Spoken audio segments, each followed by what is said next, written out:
ఒకవేళ మీరు ఎలాంటి సంబంధం లేకున్నా ఎవరైనా అధికారులు లేకపోతే ఇతరత్ర ఎవరైనా వాటి మీద కనుక తప్పుడు ప్రచారం చేస్తేనో మిమ్మల్ని డిఫేమ్ చేయాలని చూస్తే మీరు చట్ట ప్రకారం వెళ్ళొచ్చు.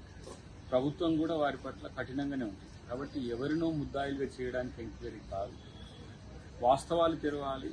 అన్నిటికంటే ముఖ్యంగా నిజం తెలుసుకోవాలనేది ప్రజల కోరిక. కాబట్టి ఈ అవినీతి అక్రమాలే కాదు, పెద్ద ఎత్తున వ్యవస్థను భ్రష్టు పట్టించే ఒక పరిస్థితి గతంలో జరిగిందనేది ఈ ప్రభుత్వం యొక్క భావన. కాబట్టి వాటిని అన్నింటినీ బయటికి రానివ్వండి. ఇప్పుడే వాటిని ఏదో బెదిరించే విధంగానో లేకపోతే వాటిని కంటిన్యూ కాకుండా చేసే విధంగా అబ్స్టాకిల్ చేయకుండా, ఏ అంశంలోనైనా మీకు నష్టం జరిగే విధంగా ఉంటే మీరు ఏ విధమైన కార్యక్రమం తీసుకున్న నష్టం లేదు.